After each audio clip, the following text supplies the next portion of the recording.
A nossa quarta matéria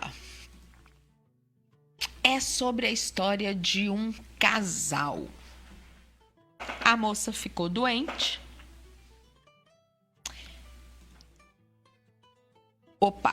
Perdão.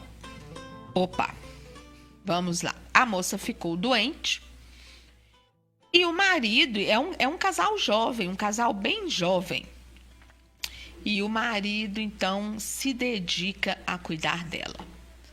É uma notícia do UOL, no canal Viva Bem, coluna Saúde, e é uma notícia agora do último 20 de setembro.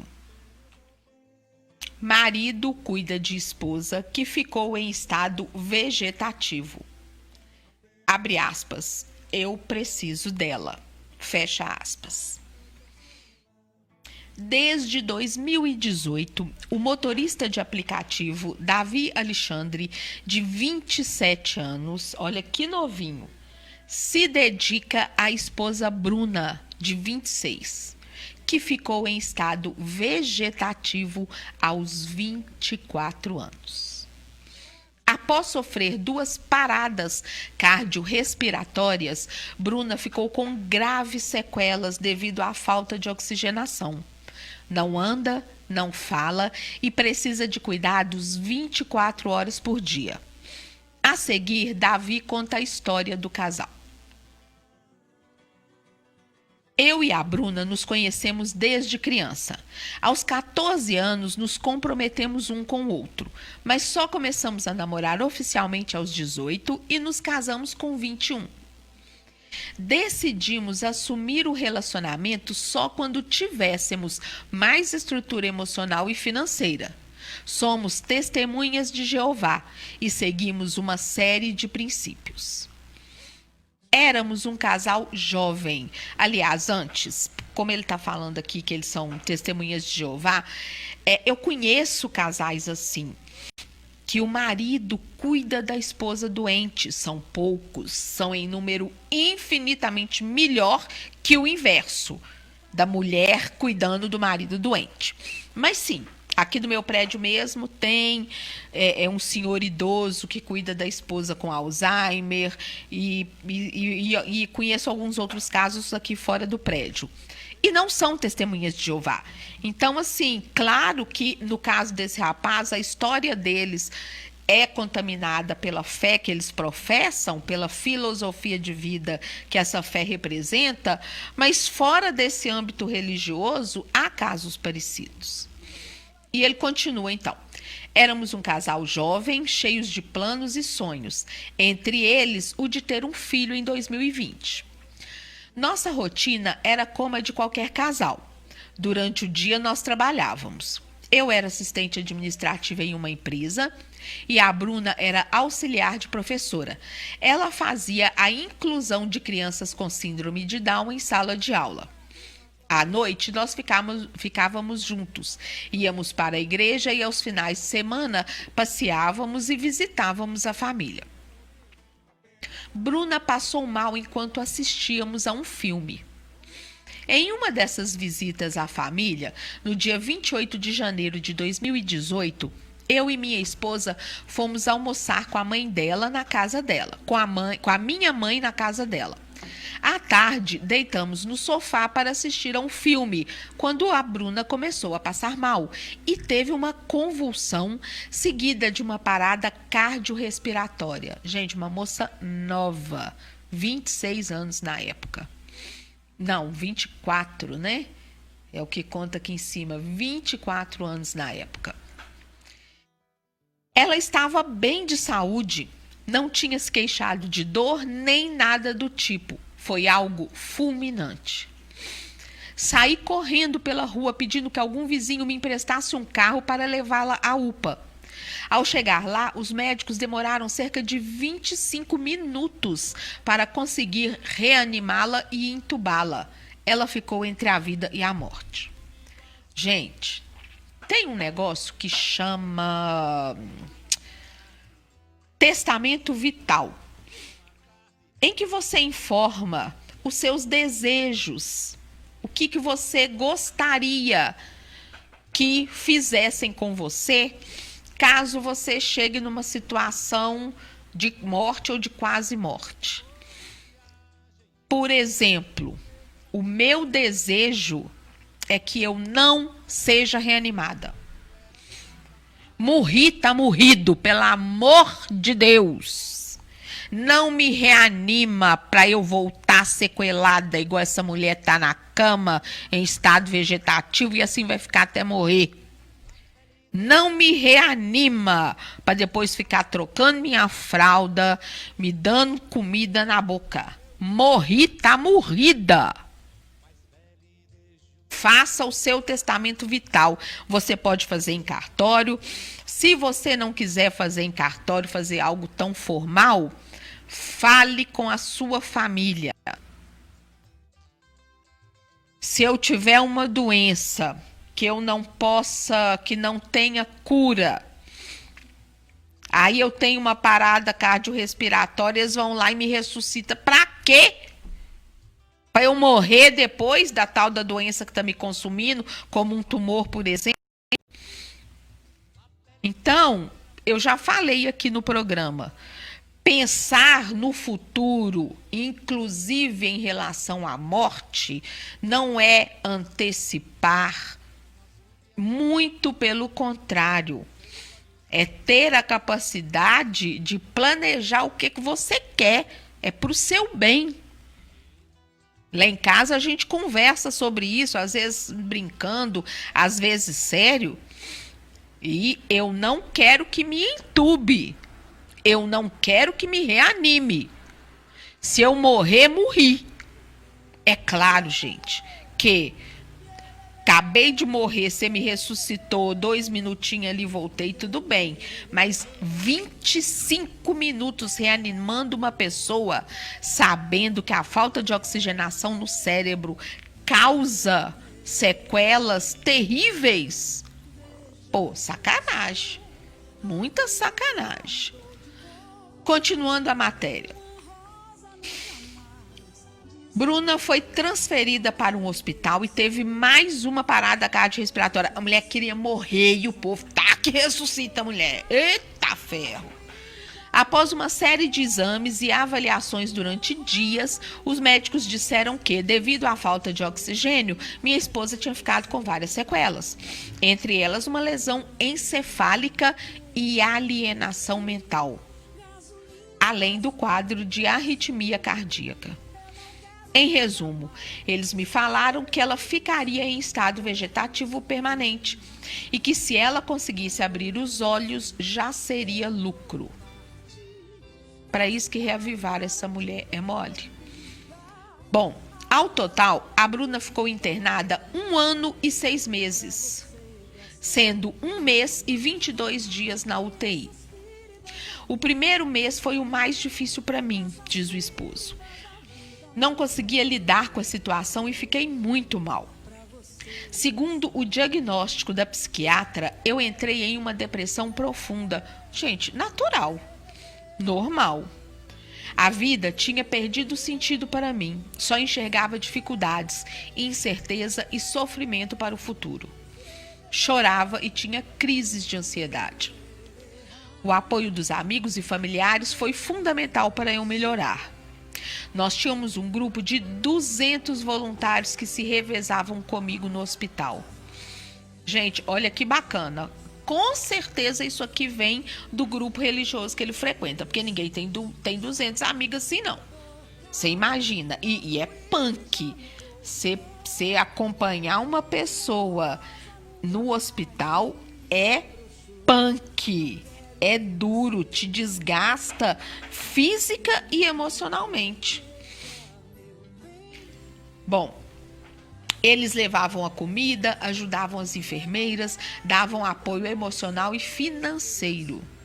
Ao ver toda essa mobilização, percebi que eu não estava sozinho e que precisava ficar bem para cuidar da minha esposa. Olha o quanto você estender a mão a alguém, dá a essa pessoa força para enfrentar um problema tão grave. A gente tem que ser mais solidário nesse sentido. Não custa nada passar uma noite no hospital com alguém. O saco é passar todas as noites.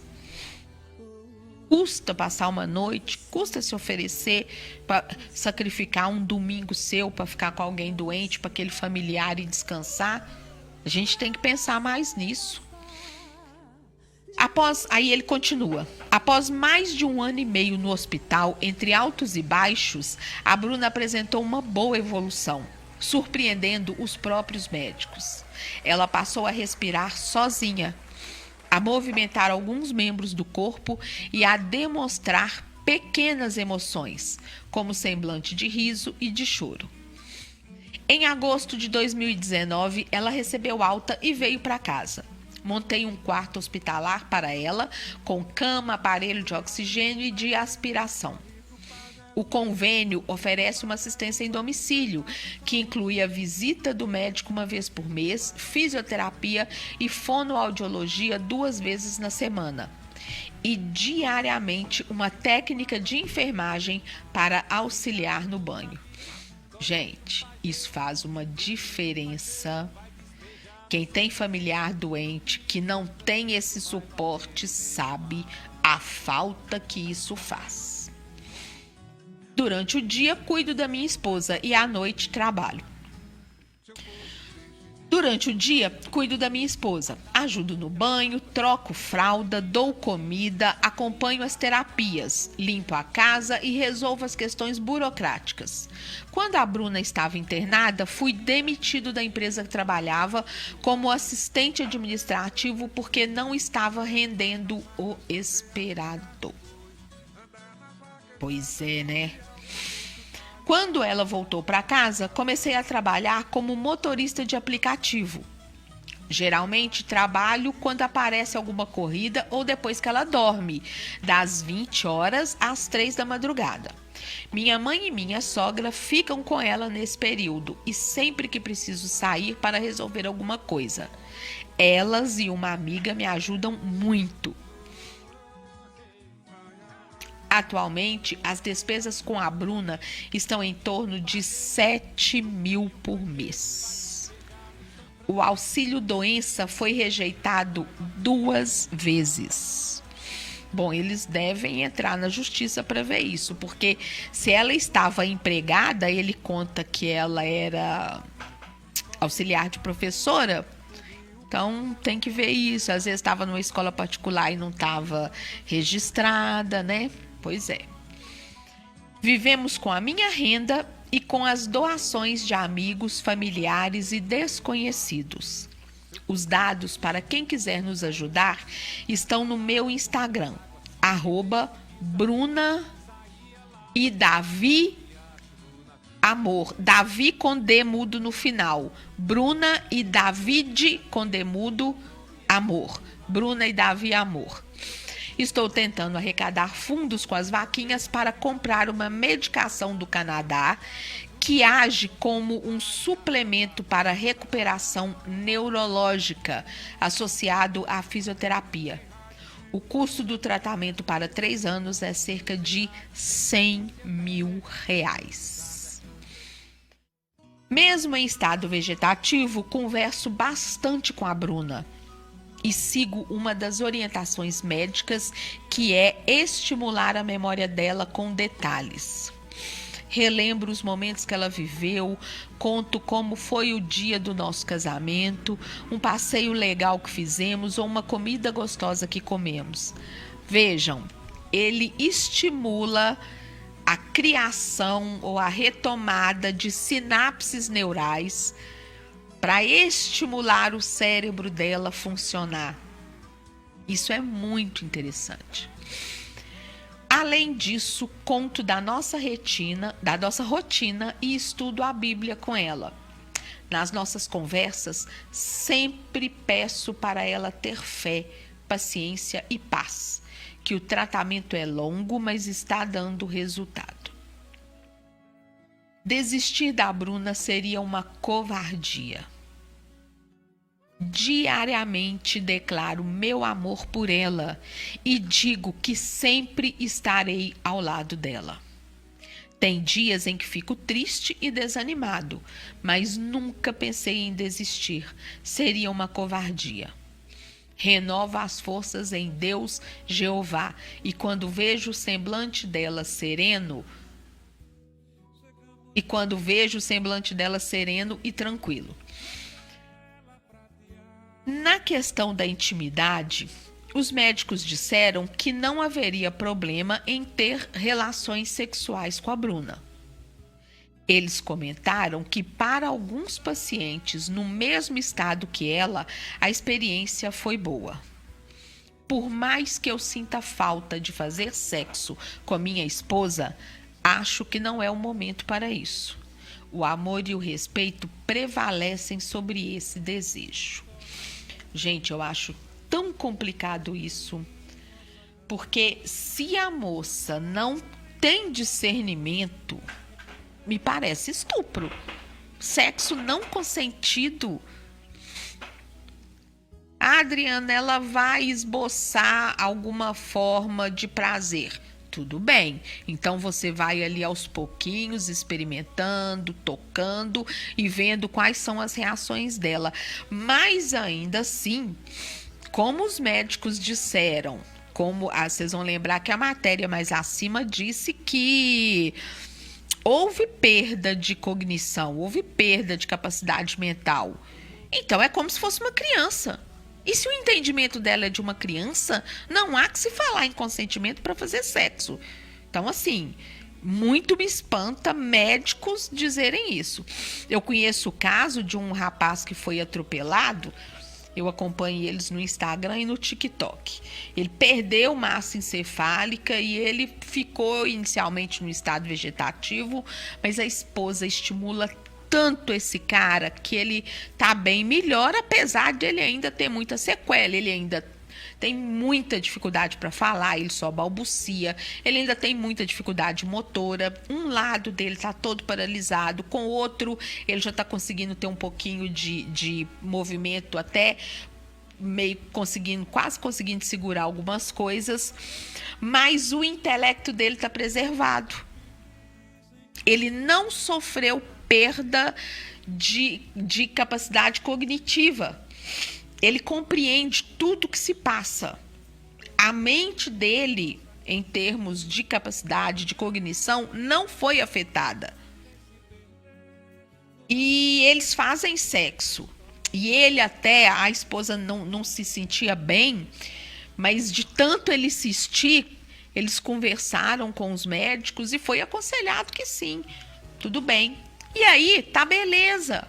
O cara tá todo sequeladinho lá, mas a capacidade mental dele tá preservada.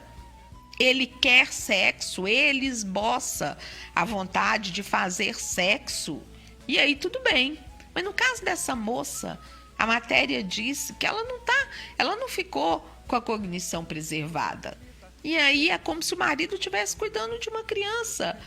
E eu acho que fazer sexo nesse contexto, sinceramente, eu acho complicadíssimo. Bom, e ele continua aqui. Alguns seguidores no Instagram já sugeriram de me casar com outra mulher, colocar a Bruna em uma casa de repouso e viver a minha vida.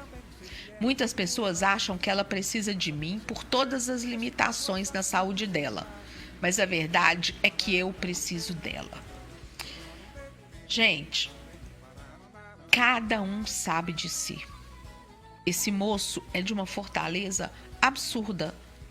Esse amor que ele tem por essa mulher é algo sublime, sublime. Mas é direito dele, assim como é direito seu, esposa, assim como é direito seu, mãe, assim como é direito seu, filho, pegar a pessoa de quem você cuida e colocar numa clínica. Por muitos motivos. Essa família, vocês perceberam, esse caso que eu trouxe, eles têm um apoio de amigos, de familiares, de desconhecidos, que a maioria de nós não tem. Eles têm um plano de saúde que manda uma técnica de enfermagem todo dia. Não é a realidade da maioria das pessoas. E às vezes você mantém o seu familiar acamado, acreditando que colocar numa clínica é abandonar. Não é. Abandonar é colocar numa clínica e não ir visitar, não ir vigiar. Porque na clínica a pessoa tem fisioterapeuta, a pessoa tem médico, a pessoa tem técnico de enfermagem, a pessoa tem tanto profissional que, bom ou ruim, bem ou mal, estão ali. E você, muitas vezes sozinho, ou com a ajuda de uma ou outra pessoa, tá penando para dar conta. Seu emocional arrebentado. E o pior, sem capacidade, sem tempo, sem condição de trabalhar, amanhã você não aposenta. Esse seu familiar vai morrer cedo ou tarde. E aí você vai para o mercado de trabalho com que experiência? Com que estudo? Então, não é abandono você colocar alguém numa clínica. Não é abandono assumir que você não está dando conta. É normal, é natural. Só não deixe de vigiar, de visitar. Não deixe de ver o bem-estar, de acompanhar a evolução da pessoa nessa clínica. Da mesma forma, se você é esposa de um homem acamado, se você é marido de uma esposa acamada, procurar sexo com outras pessoas, se apaixonar por outras pessoas, isso não é problema. O problema é quando isso significa virar as costas para alguém que está dependendo de você. Ah, eu tenho direito de retomar minha vida. Tem e não tem. Tem alguém que está dependendo de você. Retome sua vida parcialmente.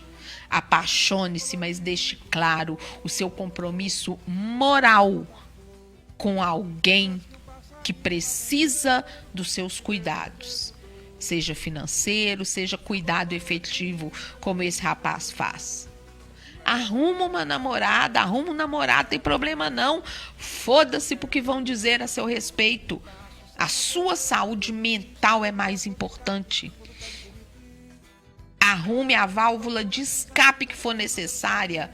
Seja o amor de outro alguém, seja sexo com outro alguém, seja uma partida de futebol que você quer jogar pelo menos uma vez na semana, seja o que for. Você precisa fazer isso e não tenha drama de consciência, porque você, bem emocionalmente, você cuida melhor da pessoa que depende de você, você tem mais força para cuidar melhor dessa pessoa. Então, viva a sua vida o quanto for possível viver bem, com válvulas de escape, sem virar as costas para quem precisa de você. Esteja essa pessoa sendo cuidada na sua casa ou numa clínica. Vá visitar, vá acompanhar. E tenha suas válvulas de escape. Isso não é crime. Muito pelo contrário, isso é muito necessário. Continua o rapaz aqui da matéria. Não acredito que tudo o que estamos passando seja um propósito de Deus ou destino. Infelizmente, acho que aconteceu por causa da imperfeição humana. O cérebro é misterioso e complexo. Já vi a Bruna superar a medicina. Vocês lembram que ele conta lá no início da matéria que os médicos disseram que se ela abrisse o olho já estava pegando boi. Você vê que ela já, de alguma forma, interage com ele. Já vi a Bruna superar a medicina e creio que, com o tratamento, vamos reverter o quadro dela. Quando ela se recuperar, vamos retomar os nossos sonhos, ter filhos e constituir a nossa família. Gente, que teteia, que história linda.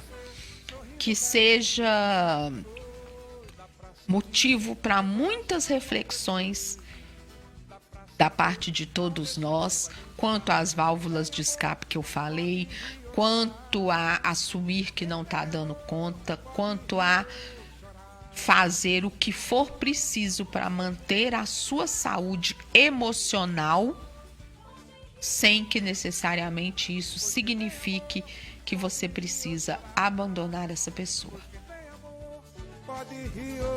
Deixe seu like nesse vídeo, inscreva-se no canal e ative as notificações. Curta nossa página no Facebook, facebook.com, Rádio Web Feito em Casa 1, e nos adicione no Instagram, @Rádio Web Feito em. Obrigada!